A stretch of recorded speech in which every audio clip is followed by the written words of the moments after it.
عرب کے اندر یہ تمیز نہیں تھی کہ نجس کیا ہوتا ہے، پاک کیا ہوتا ہے۔ آج آپ ویسٹرن ورلڈ میں چلے جائیں تو وہاں کسی کو نہیں پتا کہ نجاست کیا ہوتی ہے۔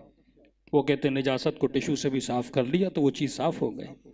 آج ایک ان پڑھ مسلمان جو پہلی پاس بھی نہ ہو، لیکن اسے یہ تو پتا ہے نا کہ میں نے اپنی نجاست کو پانی کے ذریعے سے پاک کرنا ہے۔ تو یہ علم کس نے دیا؟ یہ طہارت کس نے دی؟ یہ رسول خدا نے دی۔ کہتے ہیں مہینوں گزر جاتے تھے، عرب نہاتا نہیں تھا، تصور ہی نہیں تھا۔ یہ جو ہے کہ وضو میں پاؤں کا دھونا کہاں سے شروع ہوا؟ اللہ قرآن کہتا ہے کہ سر کو اور پاؤں کو وَامْسَحُوا رُؤُوسَكُمْ وَأَرْجُلَكُمْ، ان کو مسح کرو۔ فرق شیعہ اور اہل سنت کے وضو میں یہ ہے کہ وہ پاؤں کو واجب کی نیت سے دھوتے ہیں۔ ہمارا یہ ہے کہ پاؤں میلے ہوں تو دھو لو، اگر میلے نہیں ہیں، پاک و پاکیزہ ہیں، جرابیں اتار کے ان کے اوپر کیا کرو؟ مسح کرو۔ کیوں؟ واقعاً نبی نے عربوں کو حکم دیا تھا، کیونکہ ان کو عادت نہیں تھی جوتے اتارنے کی۔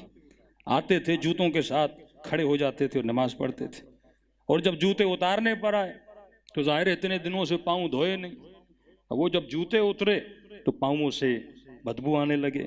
اگلی صف کا بندہ ہو، پاؤں میلے ہوں، پچھلی بندے کی تو نماز ہی چلی گئی نا، پاؤں میں اتنی بدبو۔ تو وہاں پہ حکم دیا کہ جاؤ، مستحب ہے، پاؤں کو کیا کرو؟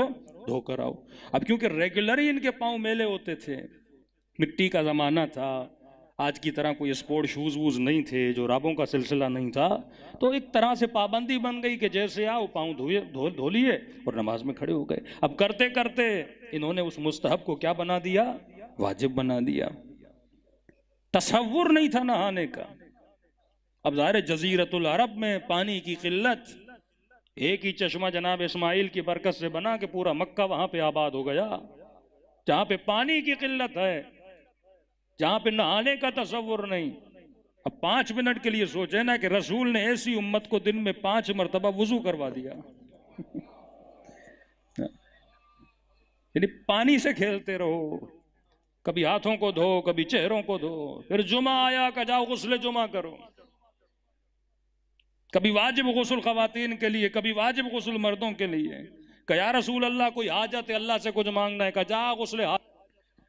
پہلے بدن صاف کر، پھر من کو صاف کر، پھر پاک زبان سے اللہ کو پکار، پھر دیکھ خدا تیری دعا کو کیسے قبول کرتا ہے۔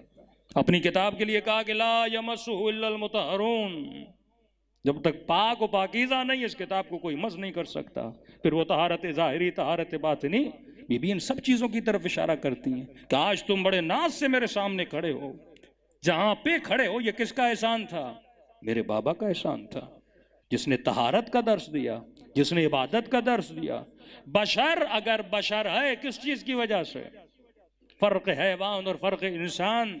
اگر ایک حیوان کو ایک انسان سے جدا کیا جاتا ہے، کہتے ہیں انسان کے پاس برین ہے، انسان کے پاس عقل ہے، انسان کا آئی کیو حیوان سے زیادہ تیز چلتا ہے، انسان ایک ماڈرن ورژن ہے اور اپڈیٹڈ ورژن ہے، اس حیوان سے زیادہ ہے۔ تو آپ کے پورے وجود میں اگر اعلیٰ ترین چیز ہے تو یہ آپ کی کھوپڑی ہے، یہ آپ کا دماغ ہے۔ چوٹ لگی، بندے کی یادداشت چلی گئی، پتہ نہیں بیوی کون ہے، والدہ کون ہے، بیٹا کون ہے، یادداشت نہیں تو انسان کسی کو یہاں تک کہ اپنا نام بھی بندے کو یاد نہیں رہتا۔ کئی الزائمر کے مریض ہوتے ہیں تو تمہاری عزت اور وقار ہے تمہارے دماغ کی وجہ سے، پیشانی کی وجہ سے۔ تبھی کہا خبردار، کبھی پیشانی کو اللہ کے علاوہ کسی کی دربار میں جھکایا نہ کرو۔